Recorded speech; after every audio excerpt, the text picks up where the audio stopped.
In 1 Corinthians, today we hear, you are God's field, God's building.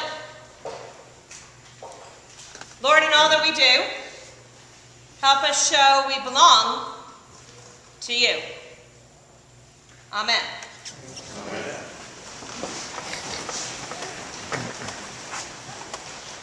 How many people here wear t-shirts on a regular basis? How many people here own too many t-shirts? Yeah. I own a lot of t-shirts, but I actually never get to wear them because I'm only in a clergy shirt. I'm very happy that this year, for the first time, t-shirt fabric clergy shirts finally premiered to the world, and I can finally go to work and look professional, but still be in a t-shirt. You know, when I was in college, my best guy friend observed and noticed that I had way too many t-shirts, and he said to me, "Give me all your t-shirts." And I said, "No way, DJ. I loves me my t-shirts." So, behind my back, DJ thieved my dorm room key from my best friend, broke into my dorm room, and stole all my t-shirts. I was pretty mad when this happened at the time, but I have to say, now I am quite happy because DJ took all those t-shirts home to Florida and gave them to his mother, who's a seamstress, and she sewed 4 years of college memories into one blanket.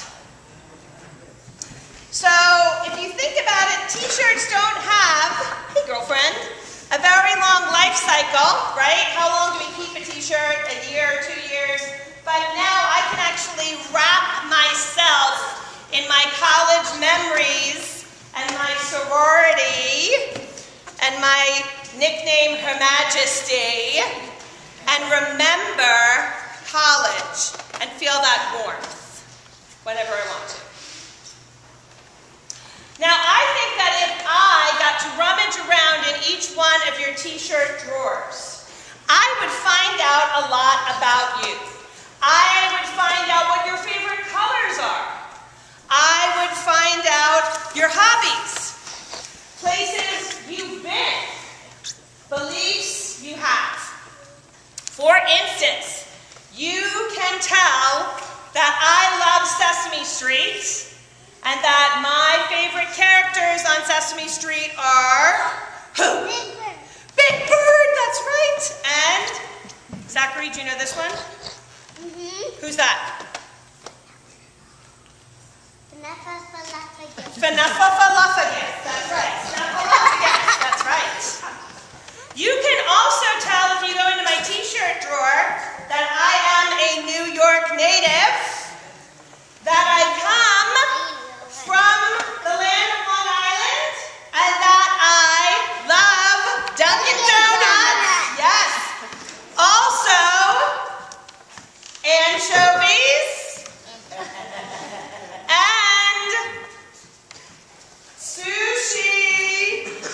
Anybody else here love sushi? Yeah. Oh, yeah. You can also tell that I love puppets. You can tell that I have been to Japan. I have been to Peru. And I have been to Tibet.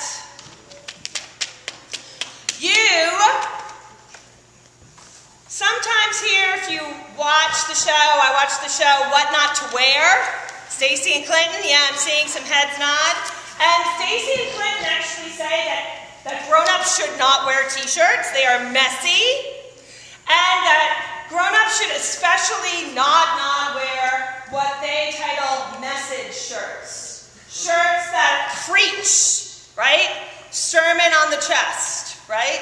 So I ignore what Stacy and Clinton advise. I have a lot of message t-shirts. For instance, priestly people come in both sexes. This one wraps around, do unto others as you would have them do unto you. And my newest favorite shirt, I am ready for Lent this year. Unfortunately, clergy can't give up church for Lent.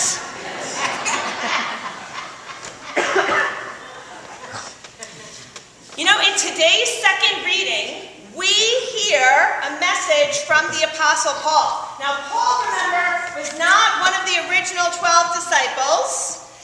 He had heard about Jesus, and he had gone from being a soldier who hated Christians to becoming the president of the Jesus Christ fan club.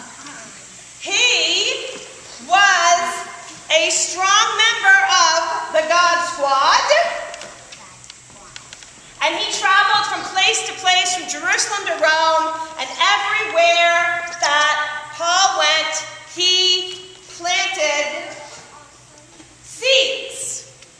The seeds were stories about this man, Jesus.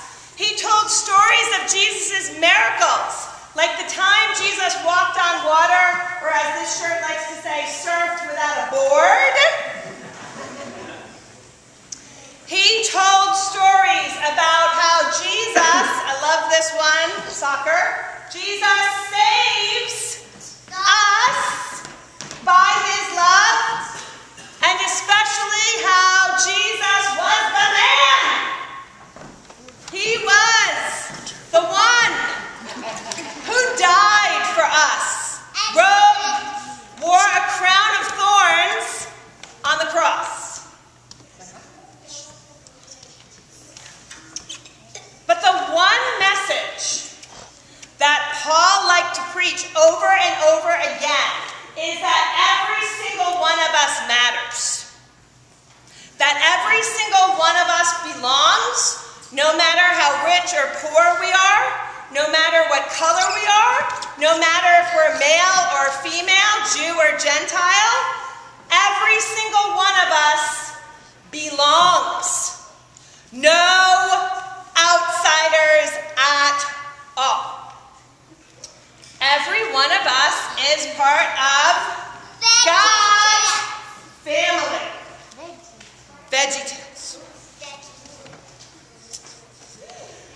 Today, though, we hear that the people of Corinth have forgotten this. They have all become divas.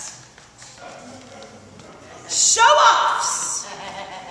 They had divided themselves into camps, and they were saying things like, I belong to Paul, I belong to Apollos, my Sunday school teacher who teaches me about Jesus is better than your Sunday school teacher who teaches you about Jesus.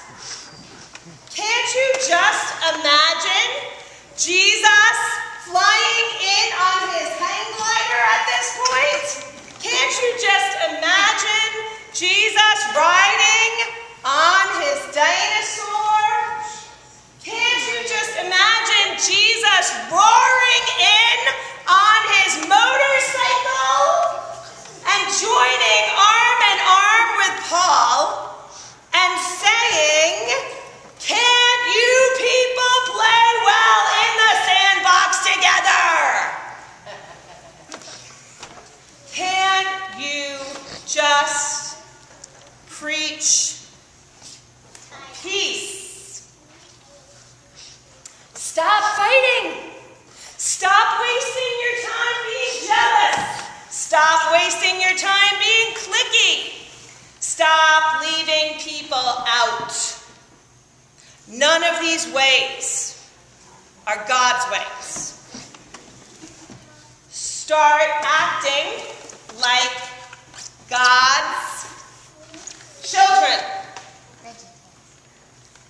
Belong to Jesus by behaving like Jesus, saying to everyone with your words and your ways, you are my friend.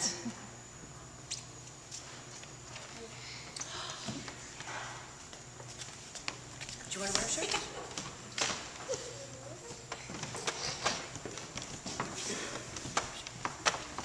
You know, yesterday when Fiona and I were watching Avatar: The Last Airbender,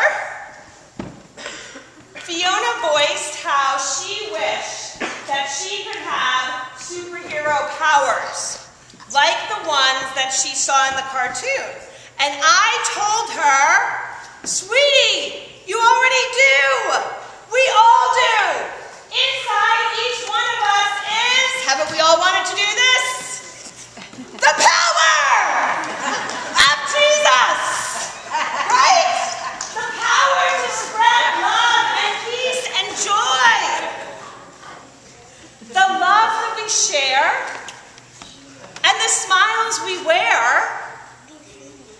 show that we belong to Jesus. Amen.